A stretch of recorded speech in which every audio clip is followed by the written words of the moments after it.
Começamos agora mais um programa Contra a Capa, que é esse nosso encontro gostoso, semanal, que a gente vem aqui conversar sobre literatura mineira. Pois é, escritoras, escritores de Minas Gerais que vêm conversar sobre a sua obra, sobre a sua vida, sobre aquilo que tem de curiosidade no que eles escrevem, no que eles fazem.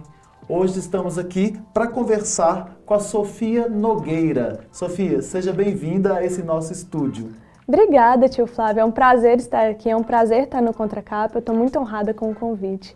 Espero que a gente tenha uma conversa super legal. Aliás, tenho certeza de que vai ser super legal. Aqui só tem um probleminha, a conversa passa muito rápido. A gente assusta, fala, nossa, temos que acabar.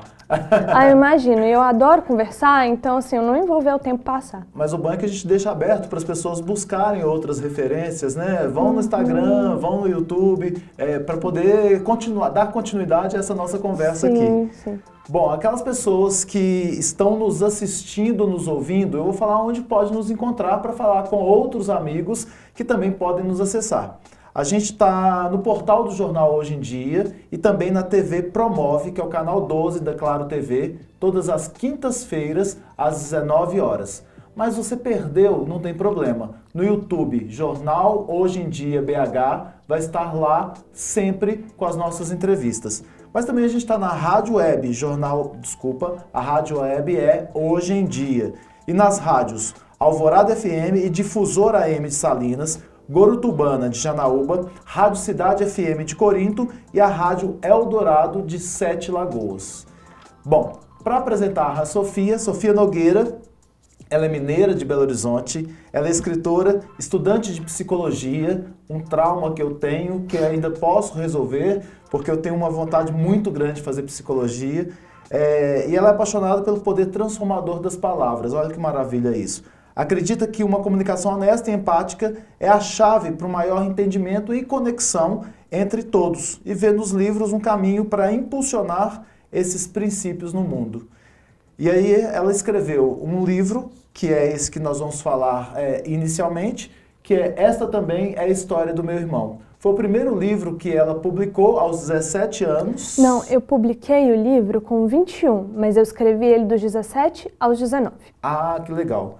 E aí eu já elogiei a capa do livro, que eu achei fantástica. Como é que chama Ela chama Isa Santos. Olha, Isa Santos, se você nos ouvir, parabéns pela expressividade que você colocou na capa. O nosso foco não é esse primeiro livro, porque ela está com um livro quentinho, saindo da gráfica, né? Está quentinho. Mas eu queria que você falasse um pouco sobre esse livro que você fez tão nova, né? Você está com 24 anos hoje, Exato. mas tão nova em relação ao que você tem hoje, 17 anos. O que é esse livro? Qual que é a ideia dele? Então, esse livro surgiu durante um momento muito importante da minha vida. A escrita sempre me acompanhou. Isso foi uma coisa que parece DNA, sabe? Parece genético. Eu escrevo desde que eu me entendo por gente. Mas é genético? Seus pais gostam de escrita? Minha mãe é escritora e o meu pai é aficionado por histórias. Eu lembro, meu pai ele gosta de fazer um remix das histórias. Então ele me contava, João é pé de feijão, só que o João virava um empresário do ramo dos feijões. Ele mudava e eu adorava ouvir história. Ficava mais divertido porque ninguém tinha essas histórias, né? Exato, e assim, eu nunca sabia o que ia sair das histórias do meu pai. E eu adorava, assim, contos de fadas, nenhum terminava do jeito que era pra ser, mas eu achava isso muito bacana.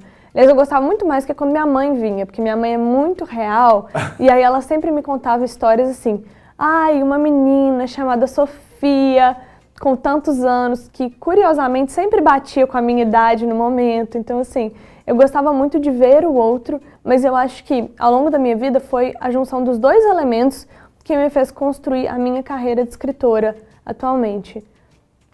E esse livro ele surgiu num momento muito desafiador da minha vida, principalmente porque 17 anos, final do ensino médio. O final do ensino médio é assim, conflito atrás de conflito. E eu dei o azar, ou a sorte, de ter amigos incríveis, mas que todos já tinham certeza do que queriam fazer da vida. E eu, com 17 anos, eu não fazia ideia do que eu queria ser. Eu não fazia ideia. E é uma coisa assim que hoje, indo em escolas, conversando com adolescentes, eles também, muitos deles não têm muita noção, não têm muita certeza, e isso é uma grande chave, assim, de conexão entre eu e eles. Tanto que eu adoro ir em escolas, eu adoro conversar com eles, porque a gente sempre, assim, me procura uns 10 adolescentes, ai, super me conectei com você, me identifiquei muito.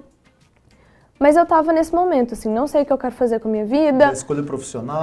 Escolha profissional. Você chegou a fazer a publicidade completa? Completei. Gente, então, olha só, eu te apresentei como escritora e como estudante de psicologia, mas você é formada em publicidade e propaganda, Eu sou formada em publicidade e propaganda, assim.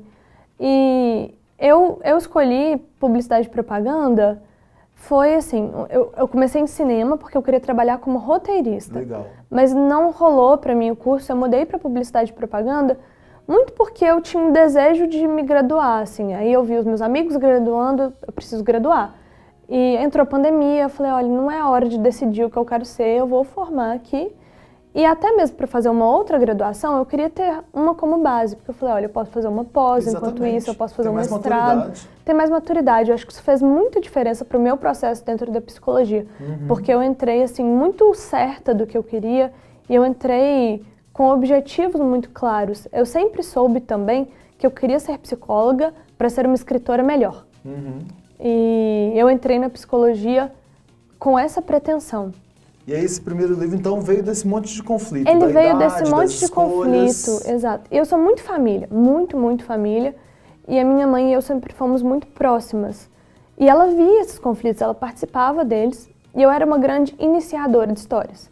Mas eu não era uma boa finalizadora de nenhuma delas, assim. E eu vivia num mundo muito externo à minha realidade. Eu gostava muito, muito de fantasia e eu ainda gosto. Eu adoro ler, adoro escrever fantasia. Mas a minha mãe me fez o convite de escrever esse livro e foi um convite, assim, que veio com um pouco de conflito, porque num dos momentos mais desafiadores da minha vida, eu tinha que escrever sobre a minha história, sobre a história da minha família. Então, ao mesmo tempo que eu sinto que esse livro foi cutucar a ferida, ele também foi o início do meu processo de autorreconhecimento, de cura, de entendimento no mundo. E quando eu converso sobre ele com as outras pessoas, principalmente adolescentes que estão agora na mesma faixa que eu estava, nossa, eu falo assim, nossa, esse livro está no mundo com um propósito. Legal. Porque todos eles falam, olha, eu me conectei muito com o que você falou, eu estou acolhido por isso. E saber que eu estou conseguindo acolher pessoas da maneira como eu gostaria de ser acolhida, ter sido acolhida, nossa, isso me acolhe. É um carinho no meu coração, sabe? E ele é ficcional, né? Apesar de que ele tem uma base na sua vida real. Exato. Ele é eu gosto de chamar de autobiografia de ficção, assim. Porque a base realmente é a minha vida. Ele fala sobre a história de adoção tardia do meu irmão, que é uma pessoa preta. Ele se refere a si mesmo como pessoa preta, então eu falo desse jeito para falar sobre ele. E a gente teve momentos muito desafiadores. A minha família é uma família toda branca, então a gente estava muito despreparado para lidar com questões que a gente, sendo muito sincera, achou que não existiam mais, porque a gente estava um pouco alheio a isso. Ao mesmo tempo, a gente estava pré-internet, então não se conversava sobre isso. Como a gente achava que não existia, a gente nem procurou estudar. Então a presença do meu irmão na família fez a gente começar a abrir os olhos, tanto que a gente mudou de casa algumas vezes para acolhê-lo melhor. E assim, isso tudo, o encontro da identidade do meu irmão consigo mesmo através da dança, é uma coisa que também é relatado aí. Então assim, o livro tem uma base muito, muito, muito real, mas eu trouxe um pouco da fantasia até para eu saber lidar com o livro de uma maneira melhor. Legal. Eu acho que se eu tivesse sido muito crua, com 17 anos, eu não teria dado conta de finalizar esse livro. E assim, eu sou muito orgulhosa de onde ele chegou, foi muito bacana. Então, com todo respeito à sua mãe, você pegou um pouquinho mais dos sonhos, né? dos delírios do seu pai lá nas histórias, mas usando um pouquinho a base do real, que sua mãe é mais real, né? Sim, realista, né? É até difícil de identificar o que eu peguei mais, porque o livro é muito, muito, muito real. Eu acho que deu uma mistura muito perfeita, assim, foi 50% e 50%, que casou bem, sabe? Eu entrevistei um dia o Rafael Sete Câmara e eu acho que é interessante porque eu já tinha lido o livro dele. E eu não sabia o que era real, o que era fictício. E isso dá uma angústia gostosa no leitor, porque você fica imaginando, será que isso aconteceu? Será que não aconteceu? Sim. E é bom até que o autor não fale, porque fica naquela, né, naquela questão aberta. E aí depois você veio então com O Dia em que eu Entendi o Adeus. Isso, né? exatamente. Que é esse livro aqui, que ele é um livro infantil. Então aqui você conversou mais, lógico, com todos os públicos, mas com um público juvenil. Exato, E agora você vem numa linguagem para o público infantil. É difícil, lógico, agora você já está na psicologia, né? A psicologia já te dá um outro entendimento do que você não tinha aqui aos 17, 21 anos, mas é difícil escrever para criança? Eu não usaria a palavra difícil, mas com certeza é um trabalho que exige um refinamento muito maior da palavra. É um trabalho que tem que ser muito, muito minucioso. E eu acho assim que mais do que... É óbvio que essa também é a história do meu irmão, recebeu muito feedback, várias pessoas leram, porque também se trata de um tema muito desafiador. Mas esse livro, eu precisei que passasse muito pelo aval assim, de todas as professoras possíveis e impossíveis, porque eu queria ter muita certeza de que a linguagem era honesta, era verdadeira, de que eu não estava trazendo um elemento fantasioso. E eu estava assistindo a entrevista de um outro escritor, que aliás ele é bem conhecido, ele é o Neil Gaiman, e ele estava falando sobre quando ele escreve livros para adultos, para jovens, ele às vezes coloca algumas palavras que podiam estar fora do livro, que não eram essenciais, mas quando ele escreve para crianças, toda palavra tem um propósito dentro do livro. E eu super identifiquei o meu livro, porque cada palavra foi extremamente trabalhada e foi extremamente intencional. A psicologia te ajudou? Foi, com certeza. Nossa, com na escrita certeza. desse livro para as crianças? Sim, com certeza. Através do próprio estudo da psicologia, mas através de casos reais também? Sim, através de casos reais. Você fala de atendimentos que você fez, a gente conversou sobre isso, né? Sim, não foram atendimentos, mas foram acompanhamentos que eu realizei. Eu trabalhei em um lugar onde eram várias crianças e algumas estavam em situação de vulnerabilidade social.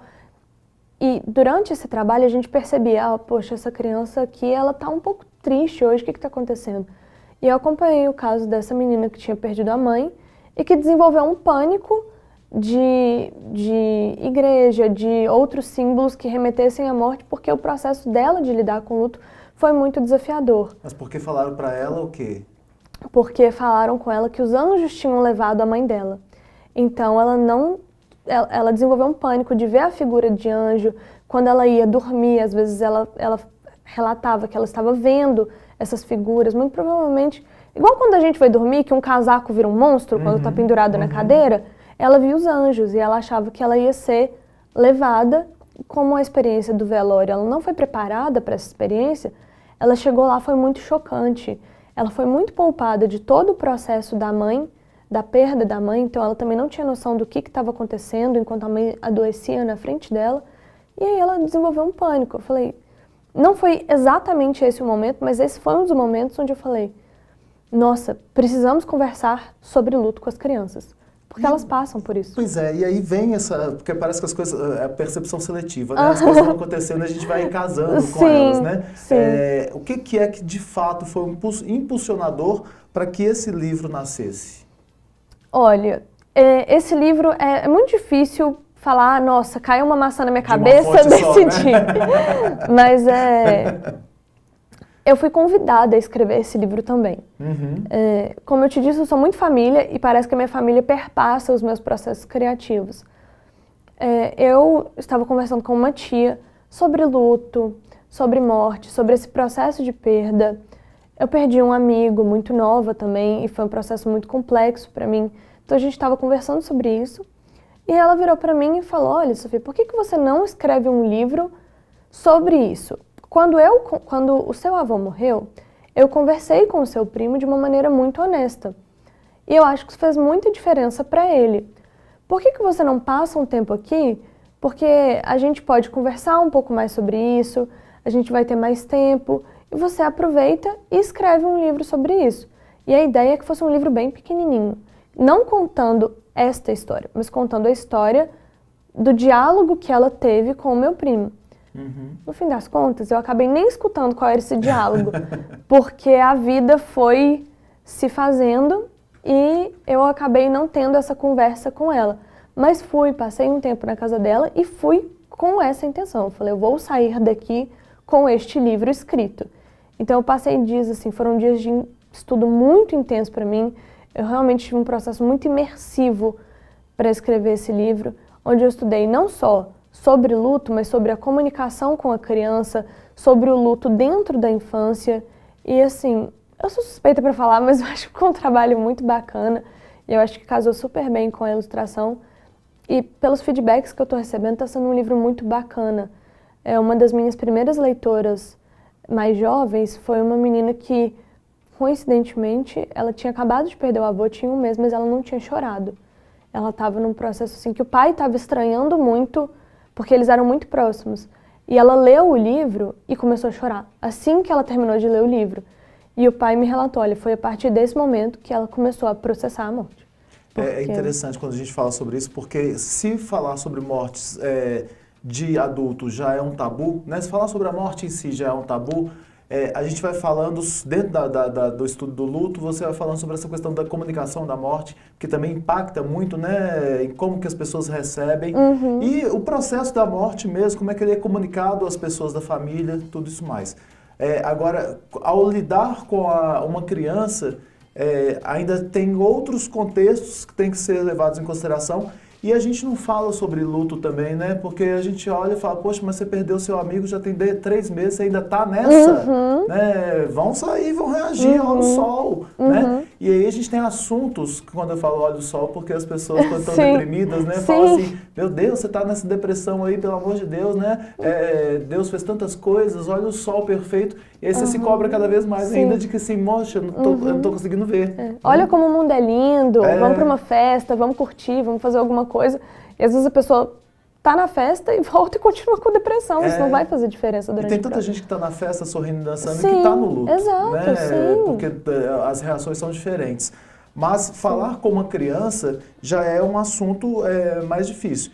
E aí o tema, primeiro o título, né? O dia em que eu entendi o adeus.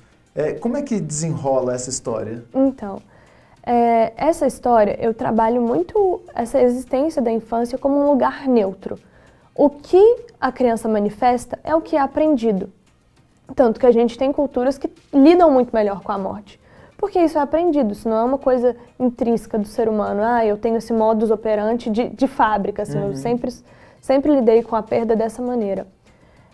Então, a criança ela vê a morte em vários contextos. Ela percebe num animal que acaba morrendo na rua, numa planta, num pássaro. E ela vê a morte como essa coisa neutra.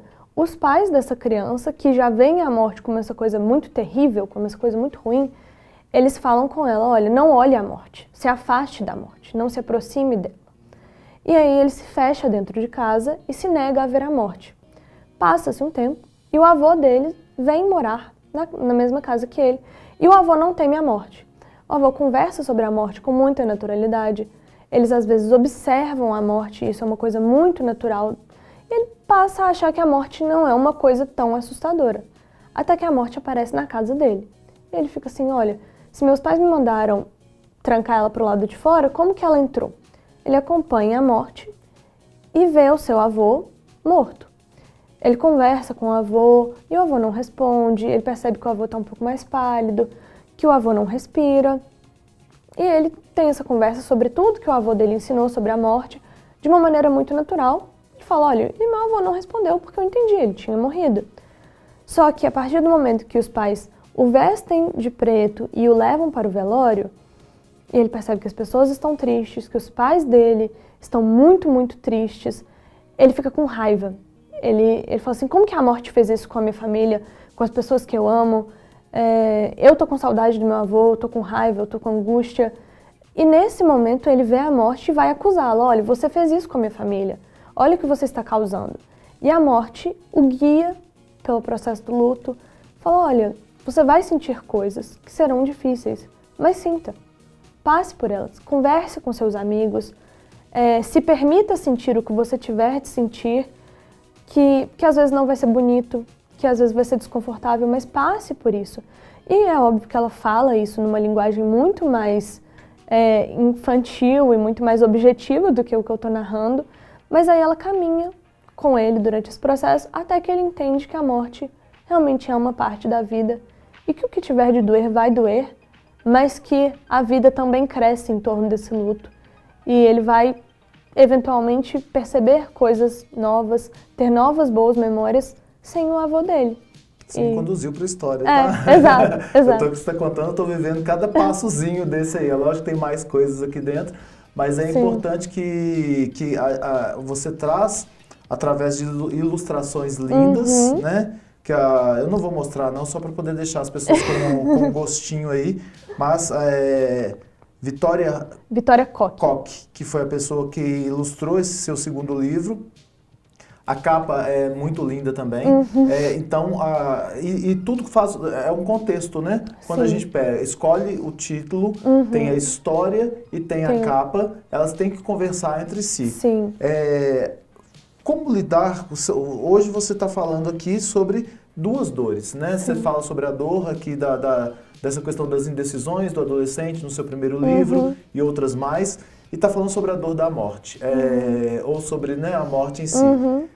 Como trazer a dor de uma maneira educativa para as obras literárias? Olha, eu acho isso muito desafiador, principalmente porque eu acho que para trazer a dor através de uma obra, você tem que ter um trabalho interno primeiro. E eu acho que esse foi o meu maior desafio dentro da escrita, principalmente esse livro, O Dia em que eu Entendi o Adeus. Eu tive um lidar com a morte muito ruim, eu sofri muito mesmo. Não só eu sofri, como eu tive um bloqueio. Eu não falei sobre o assunto por 2 anos, eu travei, assim. Foi na sua adolescência? Foi, eu estava com 19 anos. 19 realmente anos. É o inicinho ali de uma vida adulta, mas eu particularmente considero adolescente ainda. Eu era bem imatura e foi uma perda muito doída, foi muito... Era uma pessoa que era muito próxima sua, né? Então fazia parte da sua vida de fato. Exato. E a perda dela foi disruptiva na minha vida, assim. Foi uma coisa bem... Eu lembro que eu fiquei muito chocada, eu entrei em negação e foi um processo no qual eu me lembro que eu me botei no papel de cuidadora do outro. Então, eu pensava, eu não posso sobrecarregar o outro com a minha dor, com o meu processo. Eu não vou falar sobre isso, eu vou lidar. Só que eu não percebi que eu estava negando isso dentro de mim. O não expor ao outro a sua dor, muitas vezes faz com que você não trabalhe a dor. Porque a dor é feia, a dor é desconfortável.